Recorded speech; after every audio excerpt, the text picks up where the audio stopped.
नमस्कार स्टूडेंट, मैं आपको बेटा बताने जा रहा हूँ वन लाइनर फैक्ट जो कि पूरे रहेंगे इंग्लिश मीडियम में। इससे आपके ऑब्जेक्टिव कवर होंगे, मैच द कॉलम कवर होगी, fill in the blanks cover होगा, इसके बाद आपका वन वर्ड कवर होगा, ट्रू फॉल्स कवर हो जाए, ए टू जेड आपका सारा कवर हो जाएगा।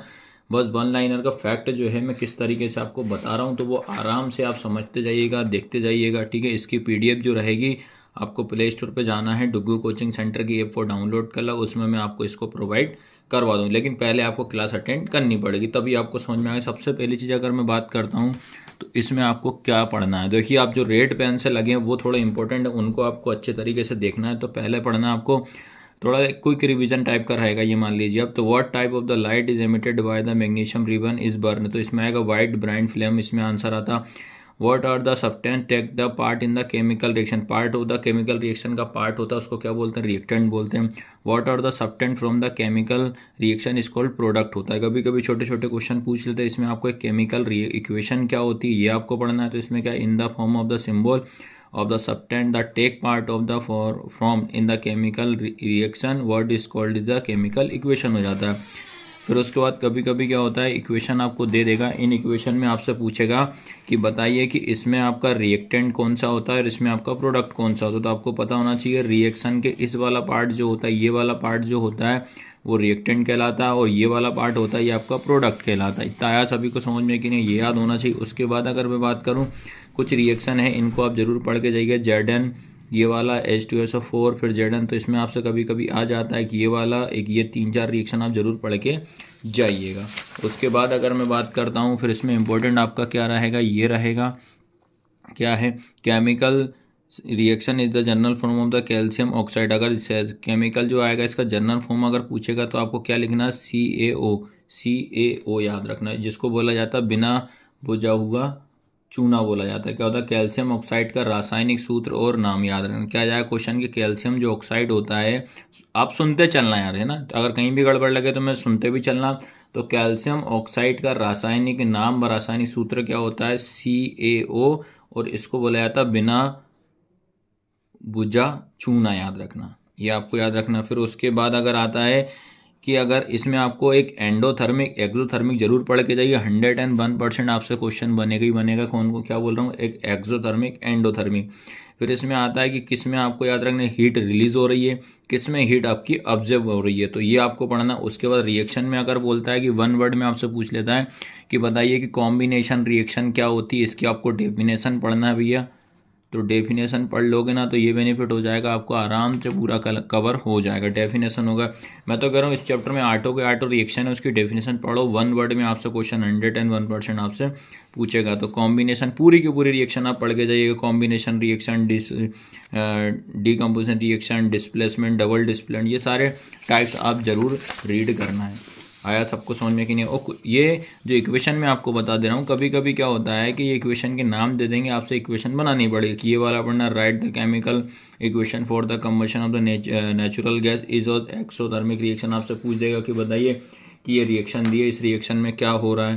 फिर उसके बाद आपको जैसे ही बताया कि डीकम्पोजिशन रिएक्शन क्या होती है ये पढ़ी। उसके बाद अगर आ जाता है कि FeSO4.7H2 इसको क्या बोलते हैं, फेरस सल्फेट, याद रखना क्या बोलते हैं इसको अपन, फेरस सल्फेट बोलते हैं, याद रखना क्या बोलते हैं इसको, फेरस सल्फेट इसको बोला जाता है। उसके बाद अगर बात कर रहा होता हूँ कि राइट द केमिकल, ये reaction and the chemical name of the चूना स्टोन, याद रखना है, मतलब जो बुझा हुआ चूना जो होता है उसका आपको चूना पत्थर बोलते हैं। स्टोन मतलब क्या होता है, पत्थर, ये चूना पत्थर समझ लीजिए आप, क्या होता है चूना पत्थर, जो कि फॉर्मूला होता है CaOCO3 जिसको अपन बोलते हैं कैल्शियम कार्बोनेट। क्या बोलते हैं, कैल्शियम कार्बोनेट बोला जाता है। उसके बाद अगर मैं बात करता हूँ, ये आएगा तुम्हारा कि सिल्वर क्लोराइड, याद रखना सिल्वर क्लोराइड जो होता है, जब इसको अपन सिल्वर क्लोराइड को जब सूर्य के प्रकाश में रखते हैं तो धूसर रंग का हो जाता है। याद रखना जब इसको अपन करते हैं तो लाइट ग्रो करता है तो वो धूसर रंग का हो जाता है। बिकॉज क्या रीज़न क्या होता है, silver chloride get decomposed into silver and chlorine, इसके कारण सिल्वर और क्लोराइन के कारण वो कैसा हो जाता है, आपका धूसर रंग का हो जाता है। फिर उसके बाद अगर बात करते हैं हीट लाइट, अगर कोई रिएक्शन जिसमें हीट दिख रहा है, लाइट दिख रहा है, इलेक्ट्रिक एनर्जी दिख रहा है, तो इसमें आपको ज़्यादा रिएक्टेंट जो होता है आपका, इसमें क्या क्या रहता है। तो ये आपको याद रखना, डिस्प्लेसमेंट होता है। ये इस टाइप से आपके रिएक्शन तो ज़रूर पूछेगा ही पूछेगा। अगर मैं बात करूँ यहाँ से आइए आगे और, तो ये देखिए आप लिखा है आपका, यहाँ से देखना क्या लिखा है, a solution of copper sulphur, the blue colour of copper sulphate turn blue after some time. Dull मतलब हो जाएगा आफ्टर सम टाइम बाद कैसा हो जाता है, मतलब नीला, जैसे मलिन जिसको बोल, डल टाइप का कलर हो जाता है। तो इसमें आपको ये दिमाग में रखना है। फिर उसके बाद करते हैं यही रिएक्शन। तो आप अच्छे से पढ़ के जाइए, पहले चैप्टर में सारी रिएक्शन डेफिनेशन सहित आपको पढ़ना है कि यह जाएगा कि डबल डिस्प्लेसमेंट क्या होता है। फिर उसके बाद रिडक्शन, देखो ऑक्सीडेशन क्या होता है ये पढ़ के जाना। ऑक्सीडेशन तो पढ़ लिया होगा अभी तक। तो रिडक्शन क्या होता है, रेडॉक्स, ऑक्सीडेशन और रिडक्शन दोनों होती है। इसको क्या बोला जाता है, रेडॉक्स रिएक्शन कहते हैं। ये रूल, जिस रिएक्शन में, जिस अभिक्रिया में ऑक्सीडेशन और रिडक्शन दोनों अभिक्रियाएं होती हैं उसको अपन रेडॉक्स अभिक्रिया बोला जाता है। तो ये आपको इतना याद रखना है। फिर उसके बाद अगर मैं बात करता हूँ आपको, ठीक है, अब आता है तुम्हारा कोरोजन। कोरोजन से 100% क्वेश्चन आएगा। तो क्या लिखा कोरोजन में, rusting of iron is an example of corrosion. फिर उसके बाद ब्लीचिंग है ना, ये आएगा of silver layer is an example of corrosion. अगर जैसे मान लो चांदी जो होती है, चांदी के अगर सिल्वर की लेयर, चांदी पे अगर अपन सिल्वर की लेयर अगर परत चढ़ा दी जाती है तो उसका ये भी अपना कोरोजन का ही होता है। The loss of sine of copper is an example of corrosion. तांबे की चमक अगर मलिन, तांबा जो रहता है अगर उसकी चमक अगर जाती है तो वो किस कारण जाती है, संरक्षण में संक्षारण मतलब कोरोजन के कारण जाती है। तो ये कोरोजन पढ़ के जाना है। फिर एक पढ़ के जाइएगा रंसिडिटी। रंसिडिटी मतलब विकृत गंधिता जिसको बोला जाता है। तो ये पहला चैप्टर में आपको इतने सारे फैक्ट याद करके जाना। उसके बाद अगर मैं बात करूँ सेकंड चैप्टर, तो दिख ही रहा है। तो देखो सेकंड चैप्टर में क्या करना है, what is the test of acid. Acid का टेस्ट कैसा होता है, श्योर मतलब खट्टा होता है। फिर इसमें क्वेश्चन पूछ दिया आपसे, what do acid behave on litmus paper. तो क्या करता है, it is turn to blue litmus to red को मतलब नीले को लाल में बदलता है। टेस्ट ऑफ बेसिस कैसा होता है, बेटर मतलब कड़वा होता है। फिर अगर क्वेश्चन पूछ दिया बेसिस टर्न लिमिटेड टर्न मतलब ये भी केस में लिटमस ब्लू, तो बेस टर्न रेड तो ब्लू कन्वर्ट करता है। फिर उसके बाद आता है तुम्हारा कि right the name of two complex suffix, इसमें आता है। तो दो आपको एग्जांपल देना है। तो क्या आएगा, मेथिल ऑरेंज व फिनाल थैलीन याद रखना। ये दो नाम आपको याद रखना है, कॉम्प्लेक्स सफिक्स के नाम आपको याद रखना है, जिसको बोला जाता है हिंदी में सूचक। क्या बोला जाता है, सूचक के आपको नाम बताना है। फिर उसके बाद अगर हम बात करते हैं बेटा, तो यहाँ से फिर ये पढ़ना है आपको। तो ये पढ़ना है आपको, क्या लिखा है ये कि which gas make lime water milky a white precipitate carbon dioxide, write name of the. तो इसमें आपको लिखना है component chemical substance present in the lime stone. फिर इसमें आएगा चॉक एंड मार्बल। तो कैल्शियम कार्बोनेट इसमें याद रखना, CaCO3 याद रखना। फिर एक याद रखना है आपको न्यूट्रलाइजेशन। क्या याद रखोगे, न्यूट्रलाइजेशन।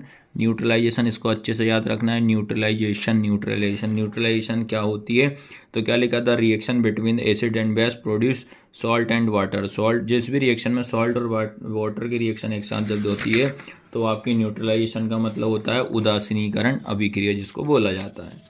ये दो चैप्टर तक ये मैं बता दे रहा हूँ। ये सारे फैक्ट आपको किसी भी फॉर्म में आपको पूछेंगे। तो न्यूट्रलाइजेशन हो गया। उसके बाद आपको ये पता होना चाहिए कि आता है कि metallic oxide are acid and base is nature. Metallic oxide जो होता है उसका नेचर कैसे, एसिड बेस दोनों में से हो सकता है। Metallic oxide are base calcium और hydroxide CaH2S is alkaline in nature. Non metallic oxide are acetic. Non metallic मतलब धातु और अधातु की बात करें, धातु में क्या होता है और अधातु में क्या होता है, ये दोनों फैक्ट पढ़ के जाइएगा। फिर उसके बाद आप पूछ सकता है आपसे कि H+ आयन क्या होता है, ये आपका एसिड होता है। फिर OH- आपको पढ़ के जाइएगा, H+ आयन और OH- में आपका क्या होता है, इतना आया। तो ये आपको दिमाग में रखना। उसके बाद अगर मैं बात करूं जो आपका पीएच स्केल जो होता है, क्या बोल रहा हूं बेटा, पीएच स्केल की अगर मैं बात करूं, यूनिवर्सल ट्रूथ की अगर बात करूं, यूनिवर्सल ट्रूथ का होता है, मैं तो पीएच स्केल आप अच्छे से पढ़ के जाइएगा, इससे आपका 100% बनेगा ही बनेगा। मैं तो गारंटी से बोल रहा हूँ 100% पीएच स्केल से आपका आएगा।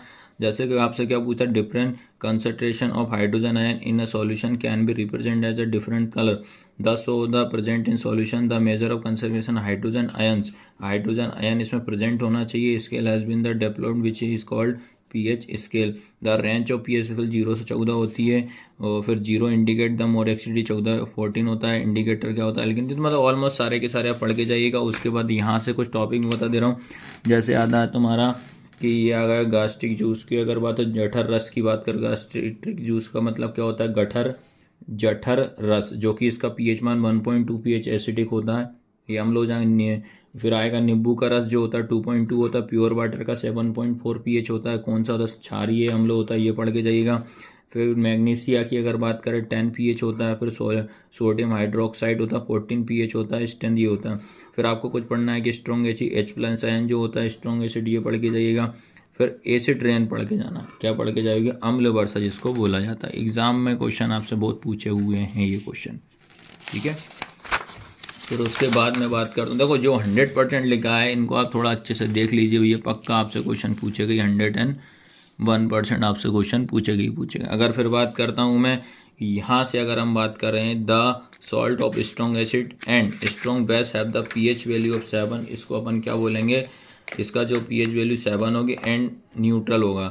The salt of strong acid and weak base is the pH value of less than 7 and also acidic हो जाएगा। The salt of strong base and weak acid have the pH value more than 7 and are basic हो जाएगा। फिर आता है chemical name, sodium chloride NaCl होता है। Common salt का अगर फॉर्मूला पूछेगा तो आपको क्या याद रखे जाएगा, NaCl, कॉमन सॉल्ट NaCl, ये याद रखना है। फिर उसके बाद अगर मैं बात करता हूँ, यहाँ से पढ़ना था name of the composition of the following artificial fibre को याद रखना, आर्टिफिशियल फाइबर, जैसे कि इसमें आपको ब्लीचिंग पाउडर होगा, इसका केमिकल नेम, केमिकल फार्मूला पढ़ के जाना, 1 वर्ड में आपसे पूछेगा ही पूछेगा, केमिकल नेम केमिकल फार्मूला आपसे ज़रूर पूछेगा। उसके बाद आपको ये पढ़ के जाइएगा बेकिंग सोडा की हम बात करें, क्या क्या है भैया, बेकिंग सोडा, ठीक है, वॉशिंग सोडा और प्लास्टर ऑफ पेरिस, 4 टॉपिक आप 100% पढ़ के जाइए, इनमें से पक्का क्वेश्चन आएगा ही आएगा। फिर अगर मैं 3rd चैप्टर की बात करूँ, 3rd चैप्टर में देखिए आपको क्या क्या पढ़ के जाना है, इनमें से 1 वर्ड में पूछ सकता है, मेलेबिलिटी क्या होता है, डक्टिलिटी क्या होता है, फिर मेलेबिलिटी लस्टर क्या होता है, डक्टिलिटी क्या होता है, ये सब मैंने पढ़ा जो आपको नोट्स में ज़रूर आपको मिल जाएगा। फिर उसके बाद बात करता हूँ, the metallic point are metal is very high, silver and copper are the best conductor of heat, अगर आ जाता है क्या याद रखोगे, सिल्वर और कॉपर जो होता है सबसे बेस्ट कंडक्टर ऑफ हीट का होता है। फिर आपको सोनोरस क्या होता है ये पढ़ना है। ये सोनोरस के बाद अगर मैं बात करूँ, bromine is the only non alkaline metal which is the liquid form में होता है। Mercury is the only metal heat that the liquid, mercury कैसी होती है, लिक्विड फॉर्म में होती है। फिर एलोट्रॉप्स आपको पढ़ के जाइए क्या करना है। फिर उसके बाद इज द क्या लिखा, hardest natural substance, it metallic point and boiling point are very high होता है। तो ये आपको इतना सा माइंड में बिठा के रखना, सारे जो टॉपिक हैं भैया इंपॉर्टेंट रहेंगे, तो ये सब आपको क्या करना है, एक नोट डाउन कर लेना, पहले अच्छे से इस क्लास को अटेंड करना, जो जो मैं फैक्ट बताते जा रहा हूँ उनको नोट डाउन करते जाना। फिर उसके बाद अगर बात करते हैं, जो graphite is an allotropes of carbon which is a conductor, फिर ग्रेफाइट वाला अच्छे से पढ़ के जाइएगा, ठीक है। फिर उसके बाद अगर बात करते हैं, जो एल्काइन मेटल जो होता है वो क्या होता है, लिथियम, सोडियम और पोटेशियम ये होता है। और so soft they can be cut with the नीव, ये तीनों जो मेटल जो होती है, तीनों धातु जो होती है, इनको आसानी से हम चाकू से काट सकते हैं।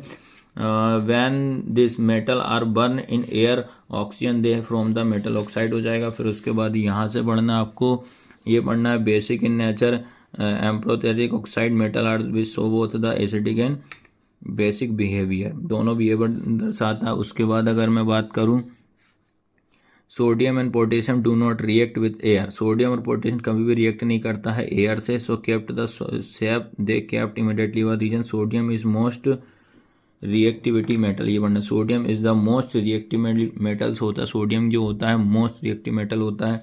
उसके बाद अगर मैं बात करता हूँ, magnesium react with the hot water to produce magnesium hydroxide and hydrogen gas, aluminium iron zinc react as steam. फिर उसके बाद यहाँ से पढ़िएगा कि 3:1, क्या पढ़ना है कि 3:1 जो होता है वो hydrochloric acid and concentrated nitric acid होता है, जिसको अपन बोला जाता है एक्वा रेजियो, याद रख। 3:1 अगर जाए तो क्या लिखोगे आप, एक्वा रेजियो बोलोगे। फिर एक आता है एक्टिविटी सीरीज या रिएक्टिविटी सीरीज, ये भी पढ़ना, 1 वर्ड में पूछ लेगा, क्या लिखा, एक्टिविटी सीरीज या reactivity series, the series in which the metal are arrange in descending order there are reactivity, descending order में इसको करा जाता है। फिर उसके बाद आपको एक स्ट्रक्चर वगैरह पढ़ लेना, ये तो मेरा डॉट स्ट्रक्चर वाली क्लास आप ज़रूर देखना ना, वो आपको मिल जाएगी लाइव क्लास में। उसके बाद आपको पढ़ना है कि मिनरल क्या होता है, ओरे क्या होता है और गैंग क्या होता है, 3 पढ़ के जाइए। एक रस्टिंग क्या होता है, ठीक है। फिर उसके बाद आता है तुम्हारा क्या है, protection from the corrosion by the painting, मतलब किस तरीके से अपन इसका बचाव कर सकते हैं, संक्षारण का, जंग लगने से हम किस तरीके से इसको बचा सकते हैं। तो इसको अपन कर सकते हैं पेंटिंग के द्वारा, oiling, greasing, galvanisation process of the applying the zinc, cutting on iron, ये आपको याद रखना है। फिर उसके बाद अगर फोर्थ चैप्टर की अगर हम बात करते हैं तो फोर्थ चैप्टर में क्या है, कार्बन एंड इट्स कंपाउंड। तो इसमें देखिए क्या आपको इम्पोर्टेंट आपके फैक्ट हैं जो आपको याद रखना है। तो इसमें आपको क्या याद रखना है, carbon compound are not a good conductor of electricity, only graphite is a good conductor, the atomic number of is 6, carbon has a 4 हो जाएगा। उसके बाद अगर मैं बात करूं, the atomic number of oxygen is 8, the electron configuration is the 2 electron के shell and 8 electron, ये पढ़ना। फिर नाइट्रोजन के बारे में डॉट स्ट्रक्चर बना के जाइएगा। अब ये देखो ये क्लास तो मैं ले चुका हूँ, NH3 की पढ़ के जाइएगा, अमोनिया की, जो कि ऑलमोस्ट मैं पढ़ा चुका हूँ यार।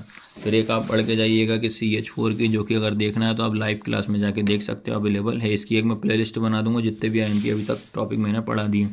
उसके बाद अगर हम बात करें कि सेचूरेटेड का पढ़ के जाइए, सेचूरेटेड और सिंगल, डबल और triple bond valency of carbon 4 are saturated carbon component when the atomic carbon. तो इसमें एक ये पढ़ के जाइए, 100% आएगा आपका। क्या बोल रहा हूँ मैं, सेचूरेटेड और अनसेचूरेटेड, इसकी आपको definition plus example, definition plus example आपको पढ़ना ही पढ़ना है। और उसके बाद एक ये स्ट्रक्चर जो रहेगा, फर्स्ट 4 हाइड्रोकार्बन के टाइप्स आप जरूर रीड करके जाइएगा, ये पूरा का पूरा। फिर उसके बाद फंक्शनल ग्रुप क्या होता है ये पढ़ के जाइएगा। फिर उसके बाद आता है होमोलोगस सीरीज़ क्या होती है, ये पढ़ना है आपको, ठीक है। तो इतने मैं बता दे रहा हूँ, 4th चैप्टर के इतना तक कवर कर लोगे, आपके आराम से अच्छे मार्क्स आ जाएंगे। ये पूरे टाइप का जो रहेगा पूरा का पूरा रिवीजन है, जो कि मैं बता दे रहा हूँ। सेचूरेटेड हाइड्रोकार्बन ये तो बता दिया। फिर उसके बाद आपको सॉप एंड डिटर्जेंट के बारे में अच्छे से पढ़ के जाइएगा, ठीक है। तो क्या होता है कि सॉप जो होता है, देखो सॉप के बारे में कुछ फैक्ट याद रखी जाएगी। सॉप जो होता है one from the long chain, इसमें बताया carboxylic acid contain sodium and potassium salt होता है। सॉप जो होता है एक आयनिक पार्ट होता है, रिएक्ट विद वाटर, पानी के साथ रिएक्ट करता है। Shop carbon with chain react chain, एक लंबी चेन होती है, ऑयल जैसे बनता चला जाता है। एक कहता है मेरा मिसेल स्ट्रक्चर बनाता है। सॉप जो होता है कौन सा स्ट्रक्चर बनाता है, मिसेल स्ट्रक्चर बनाता है, आपको ये याद रखना है। तो इसमें आ रहा है। फिर उसके बाद अगर मैं बात करूँ यहाँ से फैक्ट आपको दिमाग में रखना है, क्या लिखा है, carbon and its compound are the main source of the fuel के होते हैं। The process of the soap and detergent is based of the presence of the both hydrophilic and hydrophobic group in the molecule with help and क्या लिखा, emission of oil on the state dirt is the from of the remove, मतलब जो गंदगी जो होती है उसको ये रिमूव कर देता है। आया यहाँ तक। केमिस्ट्री में आपको इतने IMP क्वेश्चन आपको पढ़ना है, ये तुम्हारा क्विक रिवीजन टाइप का हो रहा है, 1 वर्ड के आपको आराम से याद हो जाएंगे। फिर उसके बाद अगर बात करते हैं कि चैप्टर अगर 5 की बात करते हैं, लाइफ प्रोसेस में क्या पढ़ना है आपको, जो कि आएगा आता what is the biological process. ये लाइफ प्रोसेस, बायोलॉजिकल मतलब वो लाइफ प्रोसेस ही, ये याद रखना। व्हाट इज़ द एंजाइम क्या होता है ये पढ़ना है। फिर उसके बाद फोटोसिंथेटिक प्रोसेस क्या होती है, ये 1 वर्ड वाले क्वेश्चन है। फिर उसके बाद आता है which event take place in the process of photosynthetic, आर्ट्स आएगा आंसर में absorption of light energy by the chlorophyll. फिर आज के बाद पढ़ के जाइए from where does the plant get the raw material required the photosynthetics, ये पढ़ना है। उसके बाद आपका आता है तुम्हारा ये 8th वाला है आपको, ठीक है, क्या है, what are the nutrients derived from food in our body, what are the energy stone, answer in the form of the क्या ग्लाइकोजन, राइट द नेम। ये यहाँ से क्वेश्चन देखो 8th वाला, यहाँ से यहाँ, तो इसका आंसर आएगा ग्लाइकोजन। फिर आएगा right the name and function of the pure found in the surface of the leaf, तो इसका आएगा रंध्र, जिसको बोलते हैं प्योरेस, ठीक है। ये स्ट्रक्चर जरूर पढ़ के जाइएगा, ये आया हुआ था। फिर उसके बाद यहाँ से देखिए, अब यहाँ से कुछ मेन फैक्ट हैं जो कि मैंने मेंशन किया है। यहाँ से पढ़ना दोस्त, organism which depend on CO in the atmosphere of the outside, the absorbing water in the presence of chlorophyll and solar light, they may take their own food thought are the process of the photosynthetics, ये पढ़े, इसका answer आएगा they are called the autotrophs and such a nutrient is called the autotrophs। फिर question number 14 आपको पढ़ना, when do stoma close in plant, कैसे मतलब close कैसे होता है, when CO2 is not required photosynthesis the plant close this पूरे। फिर उसके बाद how do you guide cells work in the opening stoma in plant, कैसे ओपन होता है, तो when water the inter at the guide cell they way this the pure of open up. तो ये रंध्र से क्वेश्चन आपको जरूर पढ़ना है। आ रहा सबको समझ में कि नहीं आ रहा भैया? इसमें बहुत मेहनत लगी यार, ये आपको पता है हिंदी में इंग्लिश में कन्वर्ट करा, ये इसी में चलेगा फिर बहुत सारा टाइम, इसलिए कहीं कहीं मिस्टेक है इसमें, तो वो आप थोड़ा एडजस्ट आप लोग भी करिएगा भाई। अब ये नहीं बोलना इतनी मदद कर रहे हैं आपके लिए यार। फिर आता है write the name of heterotrophic organism, विषम पोषी के आपको नाम बताना है, तो क्या हो जाएगा? फंगी, ईस्ट और मशरूम। क्या है? फंगी, ईस्ट और मशरूम। क्वेश्चन नंबर 19 इसका आंसर है write the name of organism which get nutrition from plants and animals without killing them. Answer में क्या हो जाएगा इसका आपका? अमरबेल, ये हो जाएगा किलनी, फिर जू, फिर लीच एंड क्या हो जाएगा? फीता क्रमिक, इसमें याद रखना है। फिर उसके बाद यहाँ से आपको कुछ वन वर्ड वाले क्वेश्चन बता दे रहा हूँ। Name the unicellular organism which has the defined shape, तो क्या हो जाएगा? पैरामेसियम हो जाएगा। What is the juice that the come out from the salivary gland क्लट्स, तो इसमें क्या हो जाएगा? सिल्वर ऑफ सैलिवा, लार या लालसा हो जाएगा। Write the name of the enzyme food the saliva the, तो सैलिवा एंजाइम इसमें आंसर है। Which gland are the found in the wall of the stomach of a human being, तो इसमें आएगा क्या आएगा? जठर ग्रंथि जिसको बोला जाता है हिंदी में। फिर आता है which enzyme convert the complex starch molecule into simple sugar, answer आ जाएगा क्या आएगा इसका? एमाइलेज। याद रखना क्या होगा? एमाइलेज। फिर उसके बाद एक ये क्वेश्चन पढ़ के जाइएगा, right the name of the juice create in the, इसको ह्यूमन लीवर में होता है तो उसको क्या बोलते हैं? पित्तरस बोलते हैं, पित्तरस। ठीक है, फिर यहाँ से कुछ क्वेश्चन हैं आपके, जैसे कि देखिए आपको अंडरलाइन किया है। Question number 44, when a lactic acid from human molecules when there is lack of oxygen in the molecule the 583 carbon molecule is from, तो इसमें it convert into lactic energy, इसमें आएगा। फिर एक तो याद रखना एटीपी क्या होता है, एटीपी का फुल फॉर्म क्या होता है, एटीपी का फंक्शन क्या होता है, ये इतना टॉपिक पढ़िएगा। फिर आता है where do terrestrial animals get oxygen from the during respiration, तो इसमें आएगा एम्पोटेरिक ऑक्सीजन, इसका आंसर आता है। ठीक है, उसके बाद अगर हम बात करें वन फैक्ट की, तो यहाँ से देखिएगा बच्चा लोग। फिर आता है तुम्हारा where is the respiratory pigment, तो ये जरूरी नहीं। फिर यहाँ से आता व्हाट इज प्लाज्मा, प्लाज्मा क्या होता है? The medium in blood cell is plasma कहलाता है। Name of the organism which breathes through gill, ऐसे जीवों का नाम लिखिए जो क्लोम मतलब गिल द्वारा सांस लेते हैं, उसका आंसर क्या होता है? मछली है। इसको क्या बोला जाता है?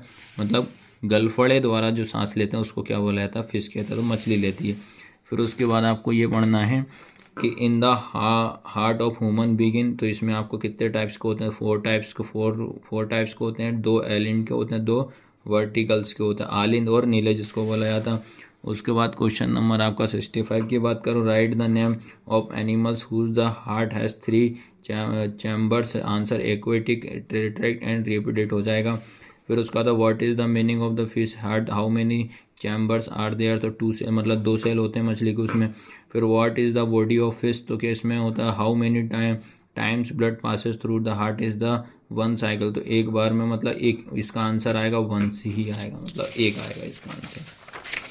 उसके बाद अगर मैं बात करूं इसमें बेटा आपका जो कि इसमें आपको यहाँ से देखिएगा क्या है, what is the blood pressure, blood pressure क्या होता है ये पढ़ के जाइएगा। फिर उसके बाद आता है what is the normal डाइजेस्टिक pressure and डाइजेस्टिक pressure in human में कितना होता है? 120 mmHg and 80 mmHg digest pressure, मतलब ब्लड प्रेशर जो है नॉर्मल व्यक्ति की अगर बात करें कितना से कितना होना चाहिए। उसके बाद आता है तुम्हारा ये 76 की बात करें, what is the wall of the artery like, तो क्या और थिक एंड फ्लेक्सिबल, मोटी तथा लचीली होती है। उसके बाद अगर मैं बात करता हूँ the tube which the collect blood from the various organ and during the in the back to the heart of the, तो वेनिस मतलब सिराएँ होती हैं। फिर उसके बाद व्हाट इज़ द लंपी मतलब लसिकाएँ होती है। Answer some plasma protein and blood cell come out of the pure present in the sol of the cell and entire the interaction space of the tissue, इसमें याद रखनी what is the colour of lymph, तो रंगहीन मतलब colourless होता है। लंपिक colour कैसे colourless होता है। Which in the part of the plant dust process the photosynthesis takes place द एकोमोडाइज, तो इसका आंसर आता है लीफ। क्या आएगा इसका आंसर आपका? आएगा लीफ। आ रहा है सबको समझ में कि नहीं आ रहा? फिर उसके बाद आता है 82 वाला, right the function of xylem का बताइए। जाइलम फ्लोएम अच्छे से पढ़ के जाइए, जाइलम फ्लोएम फंक्शन पढ़ना, कितने टाइप्स होते हैं, उसके बाद आता है तुम्हारा यहाँ से the power of house cell is the mitochondria का होता है। All this process which collectivity perform the function protein are the biologically process, मतलब होता है लाइफ प्रोसेस ही इसको अपन बोला जाता है। फिर आता है तुम्हारा एटीपी से किस्में कितने 38 एटीपी कितने होते हैं, 2 एटीपी किस्में होते हैं, ये पढ़ना है। एटीपी का full form energy exchange in the living organism, write the name of ATP होता है। फिर उसके बाद आता है break down of pyruvate take place in the mitochondria in presence of oxygen. फिर आता है ये फैक्ट आपको याद रखना है, इन ह्यूमन बॉडी एलोवेंट provide a medium action the glass. फिर ये क्या, haemoglobin is a responsible of the oxygen transport in the one human body. फिर reptiles have a 3 chamber heart, the wall of article are the thick and flexible होता है। फिर आता है in case of excessive bleeding test protect and body. तो ये कुछ fact आपको इसमें याद करना है। आया सबको समझ में कि नहीं। अब बात करते हैं यहाँ से चैप्टर आपके 8 की। अगर मैं अगले चैप्टर की बात करें, कंट्रोल एंड कोऑर्डिनेट की बात करते हैं। इसमें आपको क्या क्या याद रखना है। पहली चीज़ तो आपको ब्रेन के बारे में पढ़ना है। फिर आपको पूछ लेता है कि भैया ब्रेन जो है, ब्रेन के फंक्शन आपको पूछ लेगा। तो ब्रेन जो है, ह्यूमन ब्रेन होता है 3 पार्ट्स में डिवाइड होता है। पहला होता है फोरवेन, मिडवेन और हिंडवेन, याद रहेगा। अग्र मध्य पक्ष होता है। फिर आता है दिस स्ट्रक्चर ऑफ सेल की स्ट्रक्चर आपको पता होना चाहिए। फिर there are 3 types of glands, मतलब होता है ग्रंथियाँ। इसको बोला था ग्रंथि 3 टाइप्स को होता है। पहला होता है एंडोरिन ग्लैंड्स मिक्स होता है और एक्सोरिन ग्लैंड्स होता है। फिर आता है reach the target cell through the blood हो जाएगा, ये पढ़ना है। उसके बाद अगर मैं बात करूँ यहाँ से क्या लिखा, the gland is the only maximum gland in the body 98% is the, ये पढ़ना है। फिर इसमें ये हो जाएगा द सेंट्रल नर्व सेल का सिस्टम आपको बताना चाहिए। What is the space between the 2 nerve cell, synapse बोलता जाता है। फिर इसके बाद अगर मैं बात करूँ in human the main thinking part of the brain, ये क्या हो, फोरवेन हो जाएगा। विच gland is also called the master gland हो जाएगा। इसको बोलते हैं मास्टर ग्रंथि, याद रखना। मास्टर ग्रंथि किसको बोला जाए, ग्लैंड मतलब होता है ग्रंथि, याद रखना क्या होता है, ग्रंथि जिसको बोला जाता है। तो इसमें आपको आएगा पीयूष ग्रंथि जिसको बोला जाता है। फिर आता है तुम्हारा the major unit of the nerve system is the neuron, the central of reflex action, reflex action के बारे में पढ़ना। In human being is the spleen. फिर आएगा तुम्हारा the thinking part of the human brain is the forebrain हो जाएगा। फिर आता है rib bond separate from the point and fail due to the abscisic acid हो जाएगा। ड्रोफिस occur due to the definition the growth the hormone. आ रहा है सभी को समझ में कि नहीं आ रहा भैया। इतने सारे फैक्ट जो हैं, बहुत टाइम आपके लिए इतना करना है भैया, पर आपको अब पास होके बताना है और हमारे साथ आपको रिजल्ट ज़रूर शेयर करना है। तो आता है what is the different between the stem and टर्मिनी सेल, क्या होता है, गुलाब सीलिंग जामुन एंड माउथ स्ट्रेटजी किसके कारण, तो रिफ्लेक्स एक्शन होता है। गुलाब जामुन अपन जब देखते हैं तो जीभ में अपना पानी आने लगता है, तो वो किसके कारण होता है, रिफ्लेक्स एक्शन के कारण होता है। Which organ are include in the central nerve system, तो ब्रेन एंड स्पिनल कॉर्ड हो जाएगा इसमें। फिर उसके बाद एक ये पढ़ लीजिएगा आप लोग, right the name of different part of the human brain. Human brain के क्या क्या आपके पार्ट्स होते हैं, ये पढ़ने के जाइएगा। उसके बाद अगर मैं बात करूँ आपका question number 5, write the name of the nerve emerging from the brain and स्प्रेम, ये पढ़ लेना। Those activity which are not under the control in our body cell हो जाएगा। एग्जाम्पल ऑफ इन्वर्टरी एक्शन हो जाएगा। Example of stimulus and action पढ़ देगा।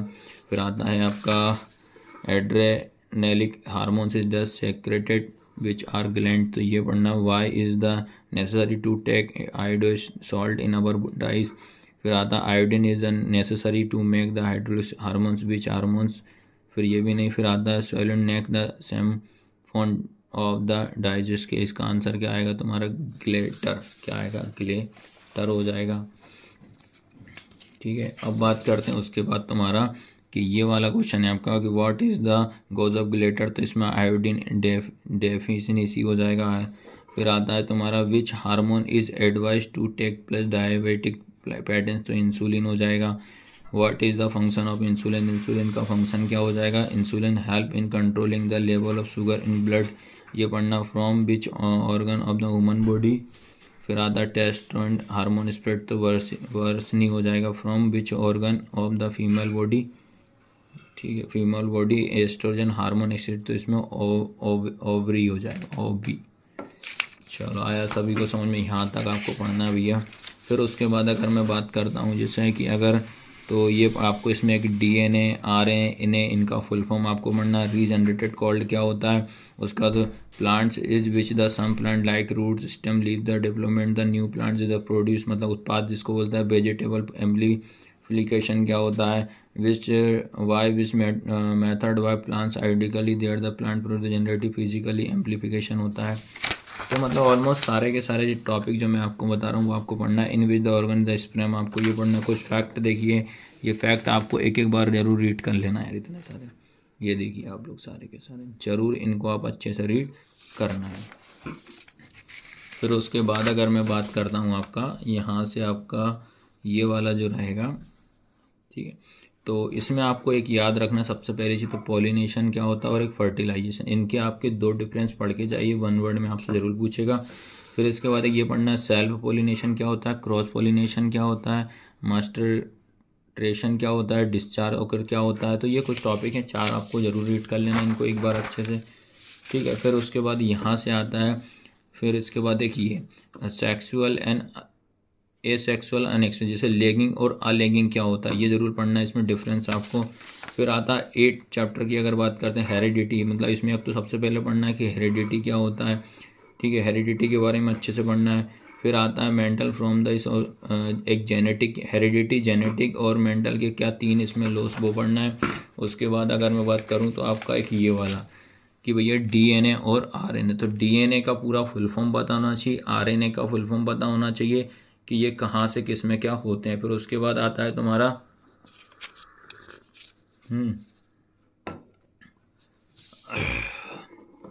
फिर आता है तुम्हारा who is called the father of power, मतलब इसका पावर किसको, ये मेंटल वाले फादर, इसको फादर किसको, फादर ऑफ पावर किसे बोला जाता है, गोरेस जॉन मेंटल को कहा जाता है।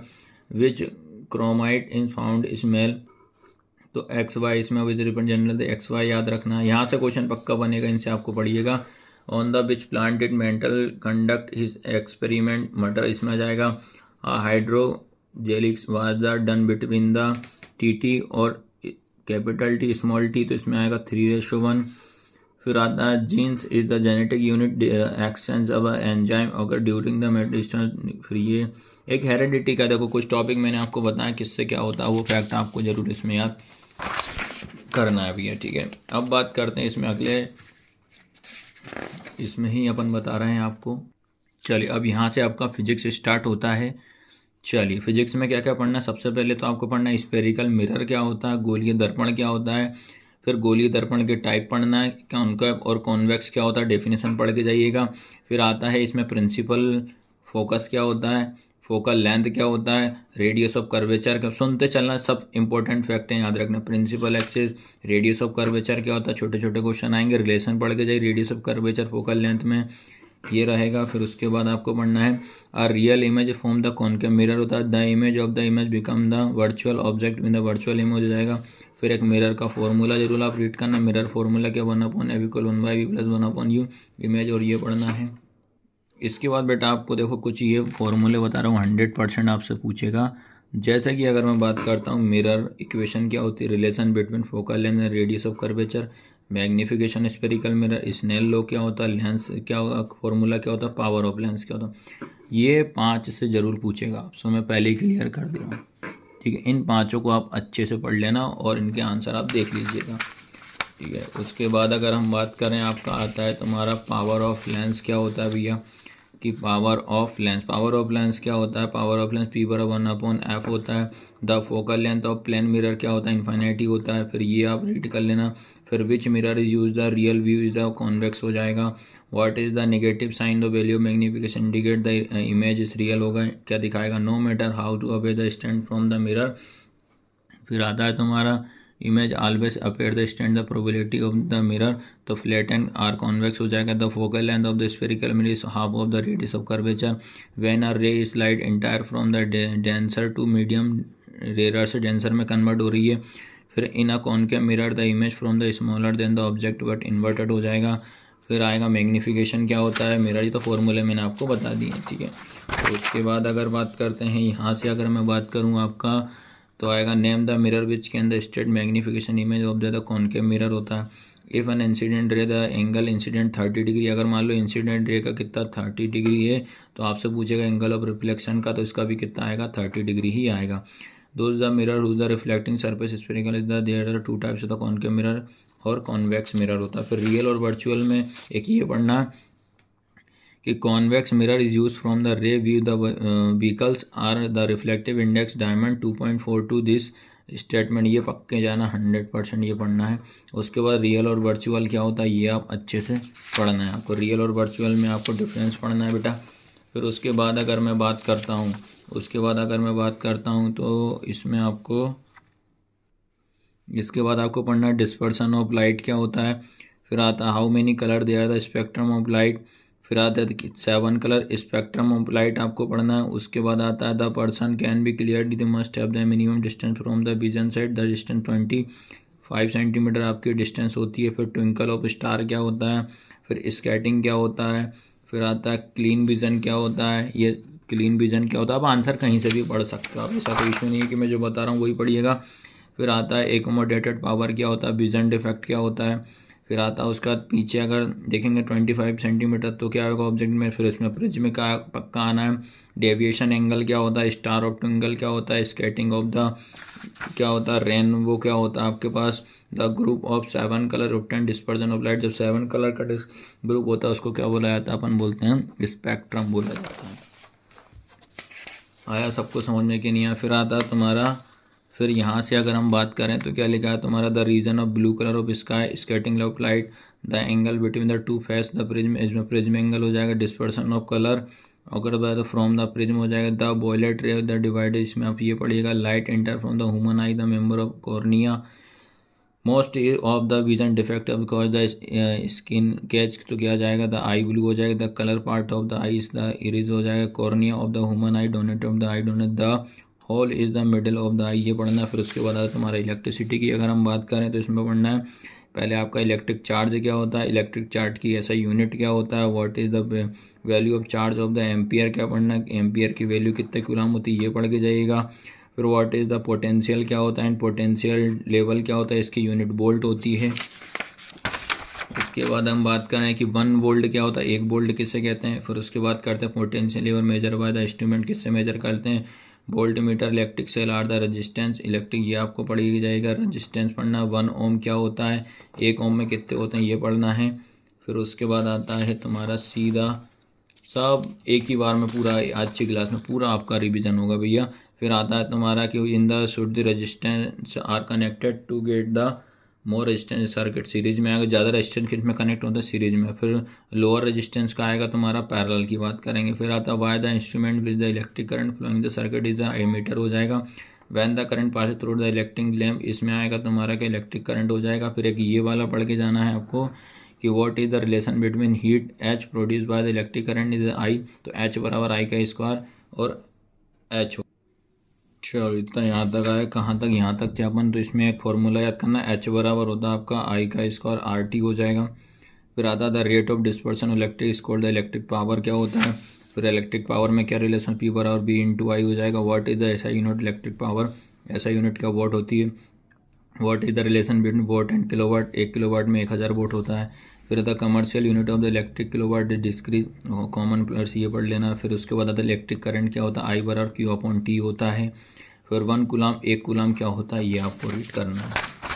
फिर उसके बाद आता है तुम्हारा the continue and close path the electric current is called the electric current हो जाएगा। मूविंग अ सिंगल चार्ज क्या होता है, कार बराबर वर्क बराबर क्या होता है ये आपको पढ़ना है। ऐसा यूनिट ऑफ द पोटेंशियल इसका होता है डब्ल्यू अपॉन क्यू होता है, ये पढ़ के जाइएगा। ओम का नियम पढ़ के जाना, ओम स्लो क्या होता है, ओम स्लो क्या होता है, रेजिस्टेंस ऑफ कंडक्टर क्या होता है, इलेक्ट्रिक पावर क्या होता है, 1 किलोवाट ये होता है, 1 एम्पियर क्या होता है, सब इंपॉर्टेंट है। इसके बाद आपको याद रखना है, एक मैंने सिंबल बता दे रहा हूँ कि इन सिंबल जो रहेंगे इन सिंबल के आपको नाम जरूर पढ़ लेना भैया कि इनको क्या बोला था, आपको बुक में मिल जाएगा इलेक्ट्रिसिटी वाले चैप्टर में, आपको ये ध्यान रखना है ठीक है। इलेक्ट्रिसिटी वाले चैप्टर में आपको मिल जाएगा तो आपको दिक्कत नहीं होना चाहिए भैया। उसके बाद अगर हम बात करें यहाँ से 51 में अगर बात करें, ये आता है तुम्हारा क्या लिखा है कि how is the ammeter always connected in circuit, तो सीरीज आएगा। द यूनिट ऑफ रेजिस्टेंस की यूनिट ओम्स हो जाएगी। फिर आता है in potential is measure volt current, ampere is the unit of the volt, ampere हो जाएगा। हाउ मेनी वोल्ट देयर, एक हाउस पावर में कितना 746 वोल्ट होते हैं। फिर the resistance of the wire is proportional is the length, the resistance of the ideal ammeter is 0, the fuse of connected series the divide. फिर इसके बाद आता है ये फैक्ट आपको, the to obtain the higher potential cell is the connected in series, there are no charge in the value of current. फिर आता है तुम्हारा यहाँ से write the relation between the potential different current resistance, V बराबर I are, ओम का नियम होता है। फिर सीरीज पैरेलल तो आपको पता ही होगा। फिर यहाँ से आपको एक याद रखना है, what is the relation between charge and electric current, write the session of the Q upon T होता है। Write the unit of electric charge क्या होता है, what is the work done क्या होता है, पोटेंशियल डिफरेंस में क्या होता है, what is the component that the control the electric current flowing the current regular, इसमें आंसर आएगा। ठीक है, उसके बाद हम बात करें तो ये पढ़ के जाइएगा तुम्हारा क्या है, which two metal wire are usually to electrical connection, तो इसमें आएगा north copper aluminium. Electric current क्या होता है ये पढ़ना। फिर इसका 12 चैप्टर की अगर हम बात करते हैं 12 चैप्टर में आपको देखनी है पहले तो मैग्नेटिक फील्ड क्या होता है ये पढ़ के जाइएगा। मैग्नेटिक फील्ड में 101% क्वेश्चन आना ही आना है। फिर उसके बाद आता है right hand rule, left hand rule, 100%। ये टॉपिक मैं बता रहा हूँ 3-4 पक्का आपसे क्वेश्चन में आपसे इनसे पूछेगा। फिर उसको राइट लेफ्ट और एक मैग्नेटिक फील्ड आप लोग इसमें अच्छे से पढ़ के जाना है। फिर इसमें एक ये डायग्राम की अगर मैं बात करूँ ये आप अच्छे से पढ़ के जाइएगा। कूलाम्स का क्या होता है, great conductor, ground conductor wire क्या होता है, भू तार क्या होता है पक्का पूछेगा। शॉर्ट सर्किट क्या होता है, ओवरलोडिंग क्या होता है, ये 3 टॉपिक पक्का पूछना ही है। इसमें तो मैं आपको पूरा सिलेक्टेड ही बता रहा हूँ कि भैया जो भी एग्ज़ाम में आपसे पूछा है। चलिए अब इसके बाद देखिए 13 चैप्टर में क्या पढ़ेंगे अपन, बायो ग्रेडेबल क्या होता है ये पढ़ना है। इन्वायरमेंट फ्रेंडली बिहेवियर क्या होता है। फिर यहाँ से ग्रीन प्लांट्स कम इन विच ट्रॉपिक लेवल, फिश होता है। द लार्जेस्ट इकोसिस्टम का महासागर हो जाएगा। इन इकोसिस्टम सर्वारी हो जाएगा। द पैरामाइट ऑफ द एनर्जी, इसमें क्या आएगा, ऑलवेज स्टैंड, सदैव सीधा होता है। Which chemical demand of the ozone layer, CFC, इसमें याद रखना। Energy flow of the ecosystem तो यूनि डायरेक्शन हो जाएगा, one direction. What is the environment day, the celebrated on 5 जून को, इसको अपन सेलिब्रेटेड करते हैं। ठीक है, उसके बाद अगर बात करता हूँ मैं collecting rain water and using the clutter rain water harvesting, green plants are called the manufacture हो जाएगा। The percentage of the energy transfer from the 1 trophic level another तो 10 हो जाएगा। फिर आता है why which the process of the do plants make their food, photosynthesis हो जाएगा। द सब्सटेंस विच द मार्गुली, इसमें आएगा बायोडाइग्रेट हो जाएगा। फिर वेस्ट क्या होता है, फिर उसका न्यूट्रिशन क्या होता है। फिर उसके बाद where was the hole of ozone layer first seen, इसमें आएगा तुम्हारा क्या, अंटार्कटिका में 1985 में होता है। Right any causes of the global warming क्या होता है। फिर उसके बाद यहाँ से बढ़ना है कि इन्वायरमेंट ऑफ पॉपुलेटेंट्स क्या होता है। फिर उसके बाद आता तुम्हारा एसिड रेन पढ़िएगा। Organism which depend directly and indirectly food produce by the producer consumer हो जाएगा। Organism that convert complex organic substance into the simple organic substance, ये पढ़ना है। फिर बैक्टीरिया फंगी क्या होता है 2, इसमें how much amount % organic matter, ये पढ़ लीजिए 10% हो जाएगा। After which the nutrient level the amount of the usual energy signification हो जाएगा। उसके बाद अगर हम बात करें आपका, इसके बाद ये आता है chemical and pesticide observe by the plants ultimately get accommodate the most whose the body man हो जाएगा। The accommodate the maximum number of chemical plant, the biomagnification हो जाएगा। What is the function of ozone, the protect the ultraviolet ray. फिर आता है कि what is the reason of the rapid decline in the amount of the oxygen in the atmosphere, the answer 1980 CFC आया।